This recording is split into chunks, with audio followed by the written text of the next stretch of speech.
prelude. I spent the first 40 years of my life as an equal opportunity hater. I was filled with an underlying anger at everyone, including myself. My life had no real direction or purpose except for the gathering of possessions. I managed to destroy 2 marriages by sleeping around with anyone I could find, and in the privacy of my own home, never in my public facade, was extremely verbally abusive to my wives.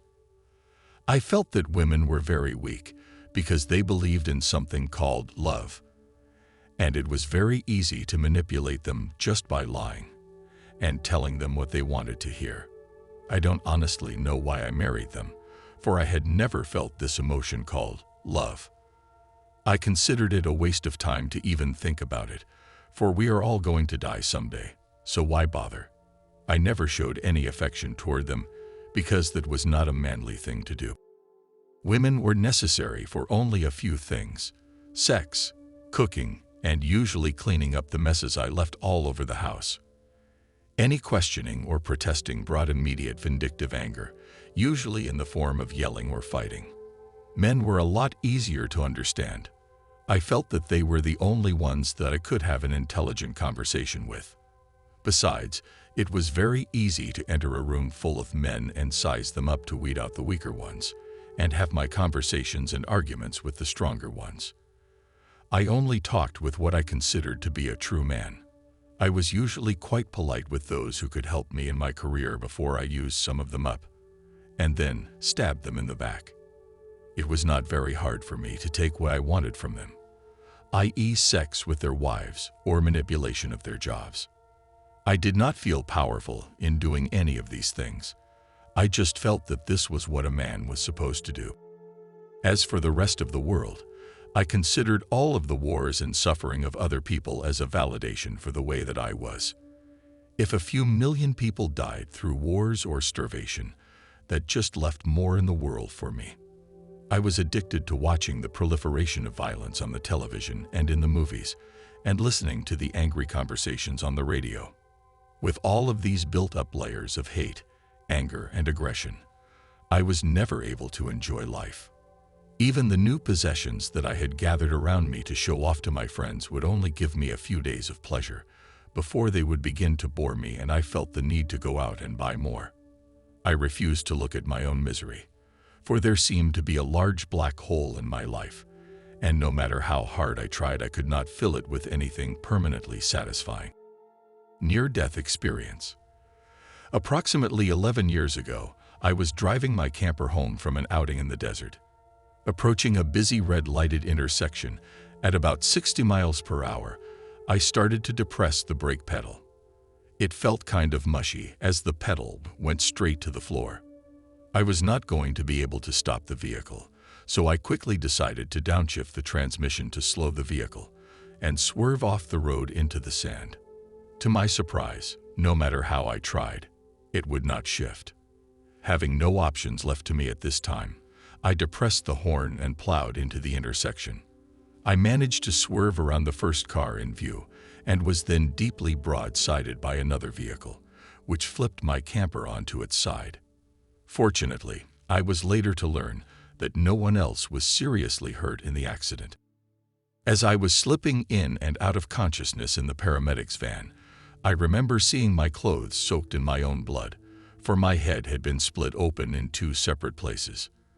The last thing I remember was the doctors talking to each other at the hospital, and then I slipped into total unconsciousness. I use this word to describe what was told to me, but in reality I was in some other plane, both watching and aware of my spirit leaving my body. I could see my body below me for a few seconds, and then I was swept away at what felt like a great speed. I could see many colors of light on both sides of me, all starting to blend together. As I felt my speed increase, the colors appeared to become a blinding white tunnel in which I was traveling through. I apologize if this sounds weird or strange to you, because it was even stranger to me. For the first time in my life, I could feel no anger, and I absolutely felt no concern about what was going to happen to me. The many colors and blinding white tunnel that were around me I can only describe as beautiful, a word I rarely used in my lifetime, then in the wrong context, and with an entirely different meaning. I had lost the ability to communicate, and was alone with only my sight and internal thoughts. I visited different types of worlds, many with different colored skies. I was shown many varied life forms and civilizations in this universe. Some appeared frightening and some quite wondrously beautiful. My understanding of my previous life was so different from what I was experiencing. The only thoughts that kept repeating to me were if I had only known of the beauty I was seeing, and that I must stop being so fearful and egotistical in the assumption that I was the only intelligence in the universe. It was then that the voyage suddenly stopped, and I experienced an immediate loss of my sight.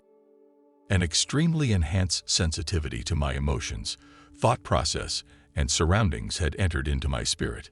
You will have to forgive me if this becomes difficult for you to understand, for words are quite inadequate and sometimes useless in their attempt to express the true experience. All that I can give to you are these words that are here with us now.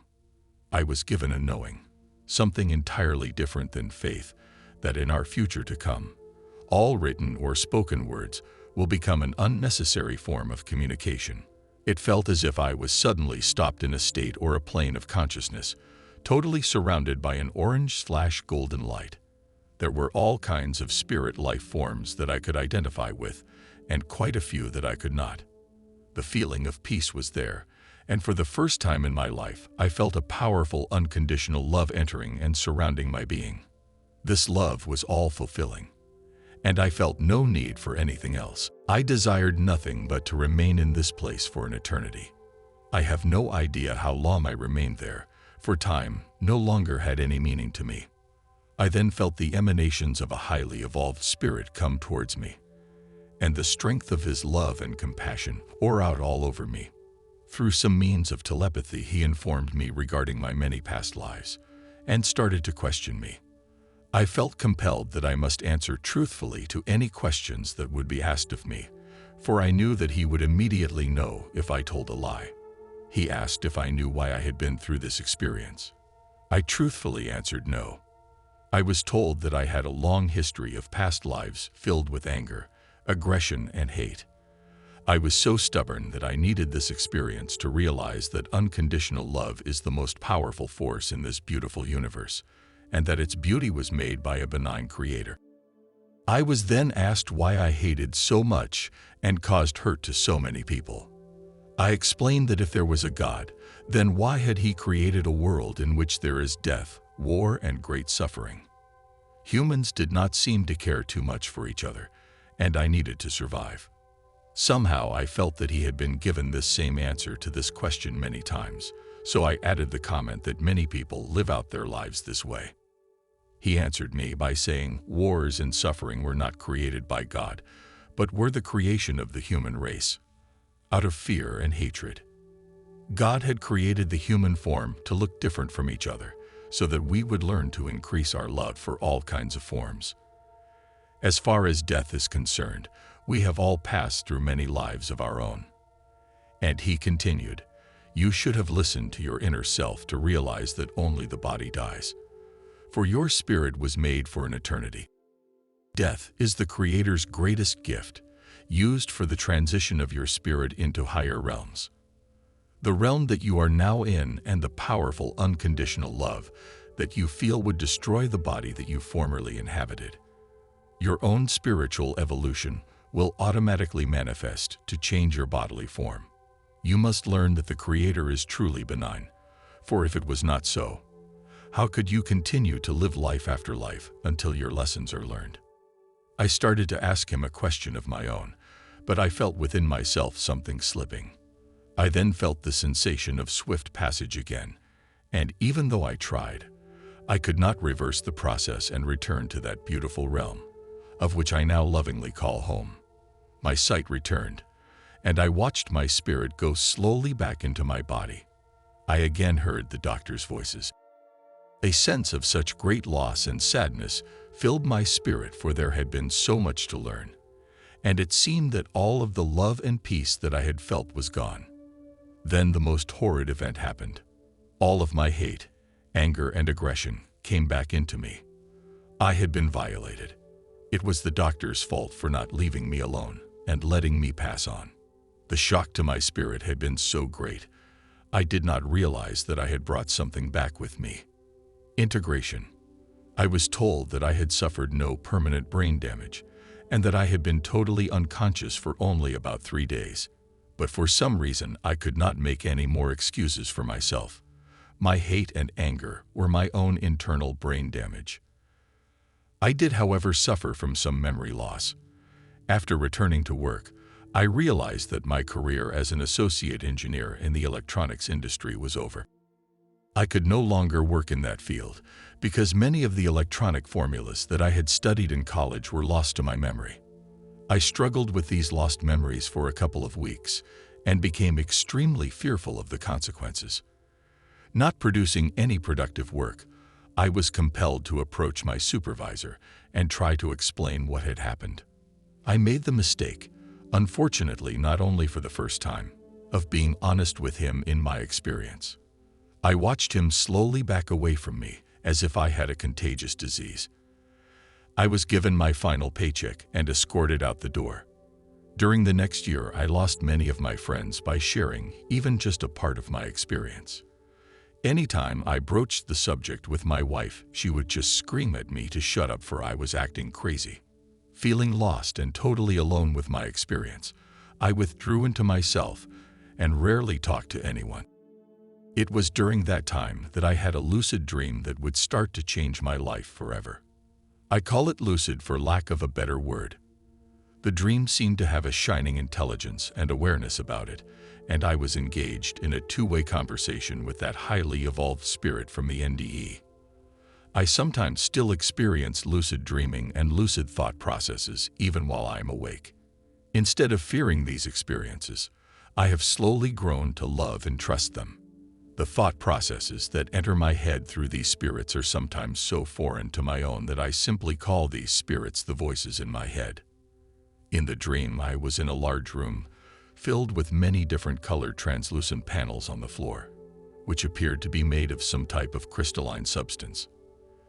There were pathways leading all around these panels so that a choice could be made as to which one might be entered. I was drawn towards the golden/orange colored panel and stepped onto it. Again, I experienced a feeling of speed, and I was swept inward to a different state. I glanced to my left and saw a group of women frantically applying makeup to their faces. To the right, I saw a group of construction men putting clothes into a locker room. I did not like the feelings of this place, and so I went to the center section of the room and attempted to step onto a bright white colored panel on the floor. The spirit's voice then spoke to me. "You are not ready to enter there. No anger, hate, aggressive or fearful thoughts will ever enter through that panel." I was elated to hear his voice again and asked the question, "How do I get out of this place?" He replied, "There was no such place as outward, but only inward.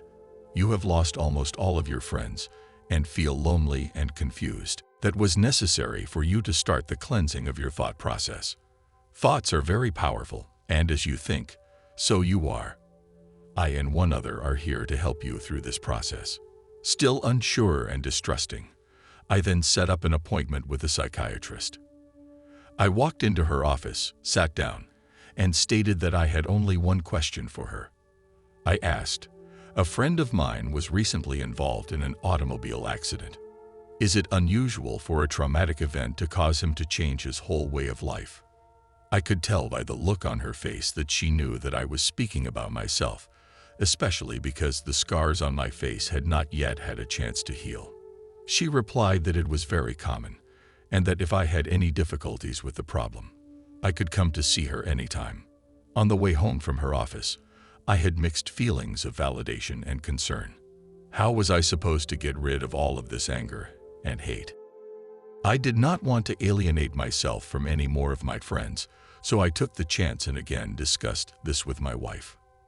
She informed me that she could not tell me how, since she never got angry, and that I was stupid in going into that office and paying someone to talk about my craziness. This was the last time that I ever talked to my wife about an experience that she could not understand. About a month later, again I experienced a lucid dream. The voice said, "Why do you need validation from others for what I say to you?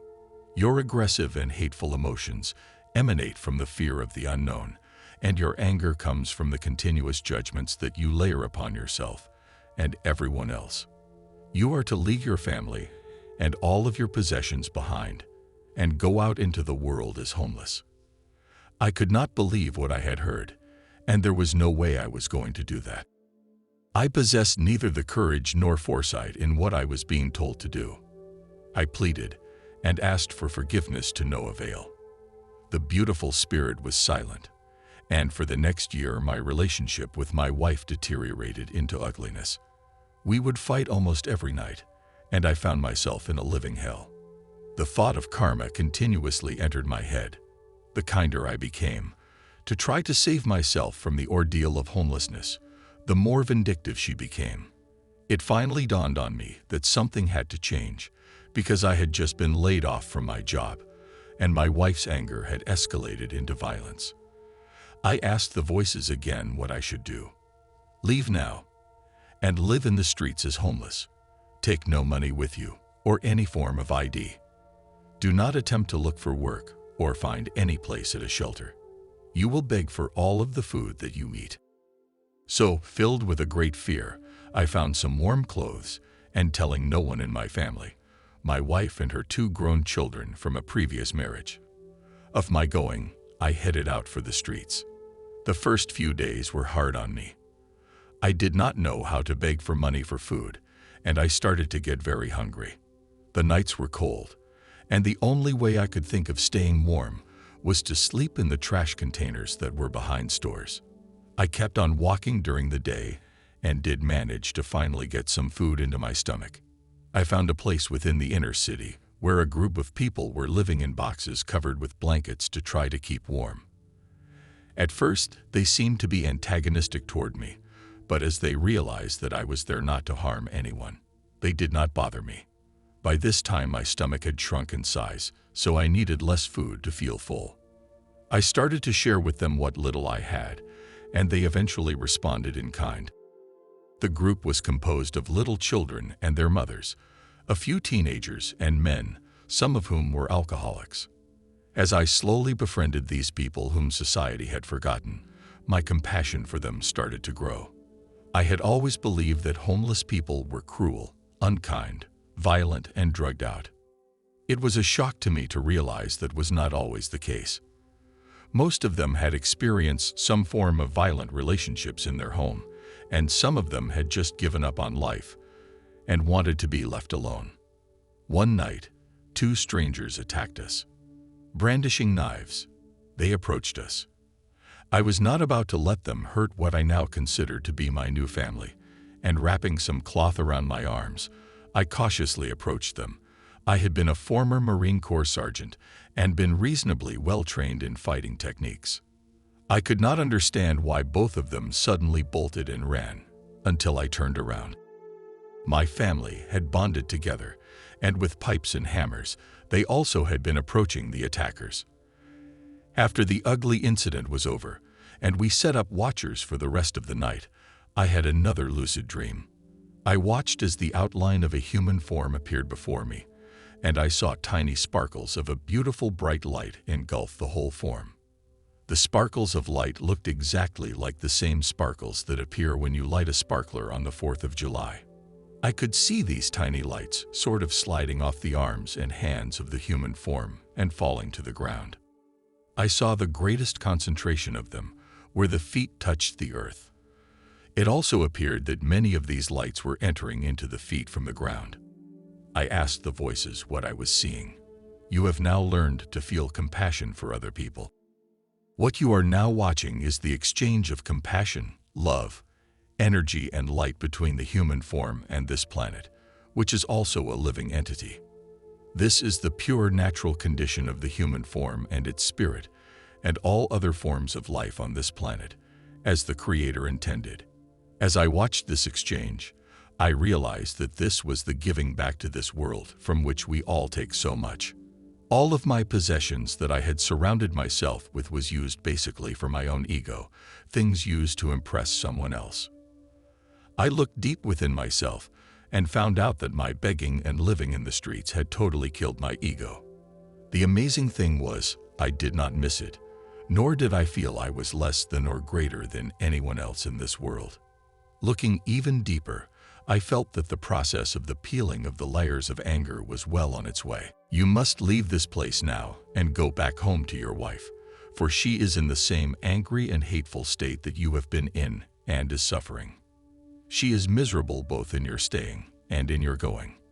Do not judge anything that she says to you, because her path to spiritual awakening will be harder for her than for you.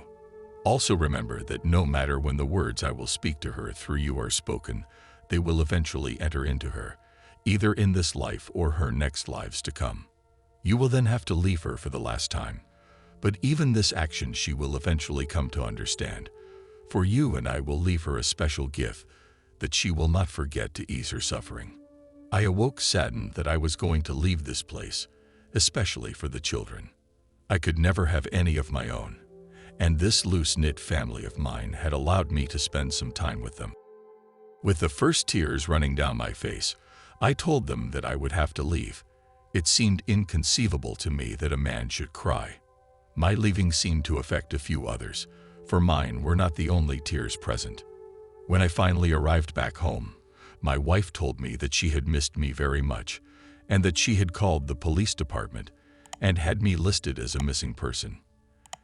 At that moment, I realized that some of my increased sensitivity from my NDE was still with me. It felt like some sort of ugly sickness or poison had traveled between the two of us, and I was immediately aware that she had lied to me. I said nothing in return to her, because she would not have listened anyway. This part of my life with my wife is the most difficult to write about, for I had been forbidden to judge. When I look back on my own life and see the way I had been, most assuredly I had no right to judge anyone. Within 2 weeks I found a good job, but my wife could not hold back her anger and started to turn violent again. I have not mentioned this before now, but my wife was an alcoholic. Her drinking changed her from a loving and kind person into an angry and sometimes violent person. This was hard to take, and even harder, now that I knew that I was not to judge. But I felt compassion anyway for this woman who I could no longer live with in harmony. One Saturday evening, she had gone to bed early from drinking too much beer, and lay passed out on the bed. As I lay next to her, I heard the voices instructing me on how to heal an old painful hip wound that she had received many years ago in a motorcycle accident. Ever since I had known her, she would wake up in the morning and limp around painfully for about 10 minutes before she could walk normally. Since I had never healed anyone before, I doubted that I could. The voices told me that for this healing to happen, I had to replace all of my doubting and all of my faith with it, knowing that this would work. After about 2 hours of concentrating only on the voices, I reached over with my right hand and gently laid it on her left hip. Both of my hands became extremely warm, and I became as one with her. I remembered the beautiful exchange between the human form and this world that I had seen previously, and then I could feel the hurt from her hip enter into me. It was then that I realized this healing was to be the gift for her that she would not forget. My wife immediately sat straight up in the bed, and with great anger and vindictiveness said, "What are you doing? Take your hands away from me. I did not give you permission to do that." Then she fell back on the bed and went to sleep. I watched her as she awoke the next morning and got out of bed. Her limping was gone, and her hip pain did not come back again. She did not seem to remember anything from the previous night, and went on with her life as if nothing had happened. Within 2 weeks, I received notice that my mother had died, so I drove to Arizona to settle her estate. I became friendly with some of her neighbors and found them to be a great help for me in the support that I needed. One day when I was walking with them into an undeveloped portion of the desert, the subject came up about how useless the desert was without water and how good it would be when the subdivision of houses would be built on this spot. I had always enjoyed wilderness areas, and the desert has always been one of my favorite places. They had moved on ahead of me, for I had stopped, and the voices came to me. I could clearly see where an underground stream of water was located, deep within the earth. It was a beautiful sight, and I was given a knowing of how to call the water to me. The voices asked me what I would do with this knowledge. My first thought was that I would try and use the water to destroy the homes that were going to be built on this spot. Immediately, the knowing was taken away from me, and the voices said, "You are not yet ready for this gift, for it must not be used to destroy. The desert is not your private possession, but a place given to all out of love from the Creator." I had failed in my test for knowledge of power, and to this day I still remember the seeing of the stream and the song used to call it to me. But without the knowing, which has nothing to do with hope or faith, it will remain as just a beautiful seeing and song within my heart. I now realize that my process of unlearning is still not complete. Arriving back home, I again felt as if I was in a living hell. My wife was deriving some sort of perverse pleasure in trying to make me angry. She would scream, fight, and did manage once to hit me full face with her fist. But I did not respond. Many were the times that she told me that no one in my home loved or wanted me around. Suffering combined with compassion is a very strange feeling. It was then that another voice had entered into my lucid dreaming.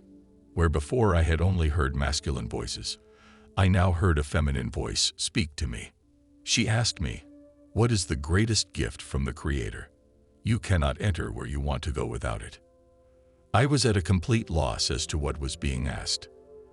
After some reflection, I realized that at no time in my life had I ever truly felt real love for a woman. I replied to that voice that the greatest gift from the Creator was the love between a man and a woman.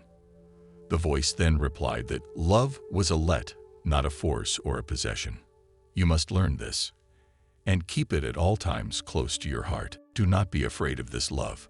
Let it come freely into your spirit, for there is someone who is waiting to return this love in kind to you. I needed some time alone to think about what had been told to me and try to find some peace in my life, so I went camping for a few days. I had chosen a spot next to a stand of trees, right next to a beautiful lake. The next morning, I tried to eat a snack of Dorito chips, but when I opened the bag, the campground became filled with wasps. I threw some chips to the ground for them to eat, but they didn't seem interested. Instead of the peace that I was searching for, all that I felt was agitated that they would not leave me alone. I heard a thundering voice in my head say, "Why are you acting like a little child? You should have learned patience by now and how to bring peace into your life. Be still and unafraid, and hold some food outstretched in your hand."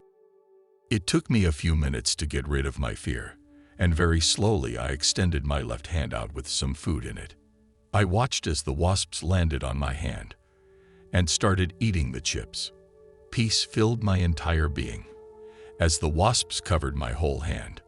I could sense that they would not sting or bite me as long as I remained in this state of peace and showed no fear. The weekend turned out to be very peaceful, with just the voices and the wasps. I shared every meal with them and came back without one sting or bite. I returned home with an even more enhanced sensitivity in my being, and I told my wife what had happened. I was totally unconcerned with any reaction that I might receive from her. After receiving her usual response that I was crazy, the voices took over my entire being and spoke to her. They told her of the healing of her hip and the healing of my spirit through my near-death experience with a clarity of understanding that I did not possess. I felt their words soften her anger somewhat, and she did not speak to me for a couple of days. Unfortunately, this effect was not long in lasting, for she did not want to hear what was said. It seemed obvious to me that she was still addicted to her own anger and suffering, and was not going to change. That evening, I dreamed I was in a place with a beautiful blue sky, and I saw many colored translucent bubbles floating around. Some seemed to coalesce into groups with each other, while others just migrated from one group to another. Inside of these bubbles were smaller circular objects with transparent conduits protruding from the inside of them, and I could see small sparkles of energy travel through these conduits from each circular object, with varying degrees of intensity. It was truly a beautiful sight, but I lacked the understanding of any meaning to what I was witnessing. The voices told me that I was looking at the human thought process. The coalesced bubbles were from similar thought processes, which grouped themselves together to form large families of bubbles. The smaller circular objects within the bubble contained all of the different thoughts that we have experienced during our current lifetime, and the tiny sparkles of light were the energy that we put into these thoughts. I could feel a certain sickness emanating from some of the groups. Many others contained varying degrees of love, light, and compassion. Again, I was reminded of how powerful thoughts truly are and the creative effects that they have on the reality of this world and the universe, both of which are truly our home.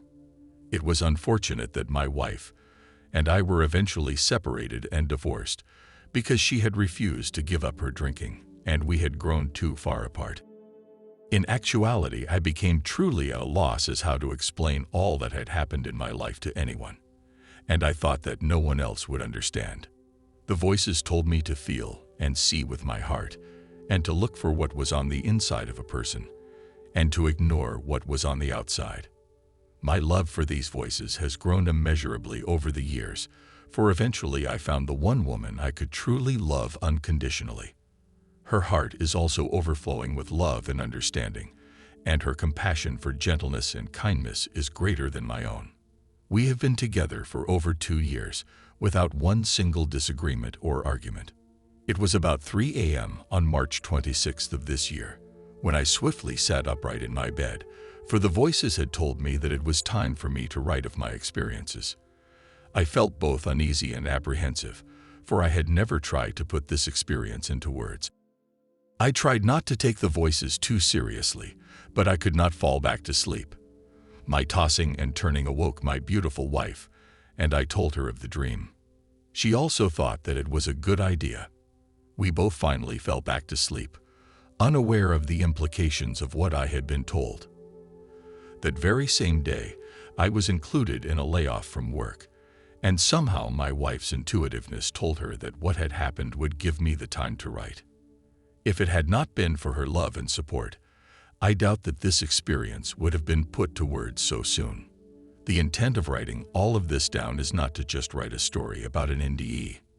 I now know that this is not an exclusive experience. I consider myself to be no different than anyone else, but I still have this strange combination of feelings of compassion and suffering. The only difference is that they are no longer directed inward, but rather outward toward other people. I find myself so sensitive to our environment that I am unable to watch television, read the newspaper, or listen to the radio. I have not shut myself out from this world. It's just that I can no longer think within its terms.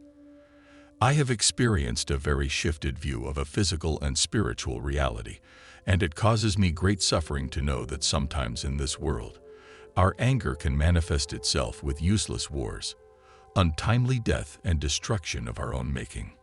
Even though we seem to be stuck in this cycle, it does not have to be this way. Truly, the healing that we all need is within our own thoughts. Somewhere during the course of this lifetime, we all have felt alone and afraid. This is the experience of the large black hole that we all try to fill up with something, i.e. drugs, sex, possessions, work. The list is endless. If you don't believe that this is the truth, then take a real good look around you. Look at our world, your family, friends, and then take a real good look at yourself. This seeing is not a time for any judgments whatsoever, for anger and judging are one and the same. Rather, it is a starting place of our own process of unlearning separateness.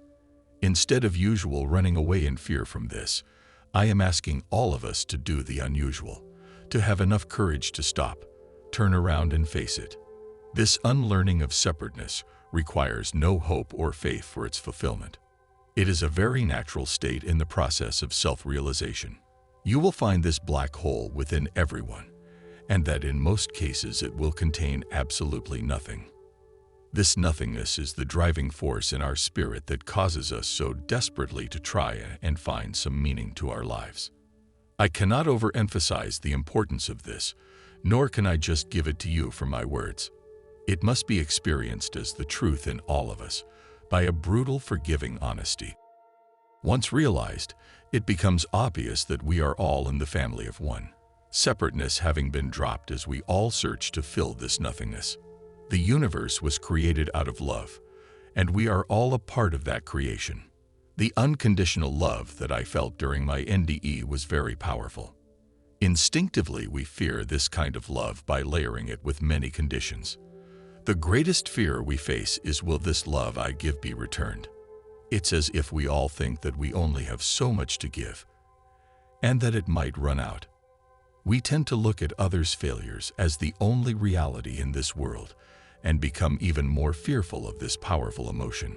Somehow we have forgotten that the giving of love is the blessing, and returns to the sender an abundance of even more to give. This is the lesson that we all have to learn. This is what we need to fill that big black hole with.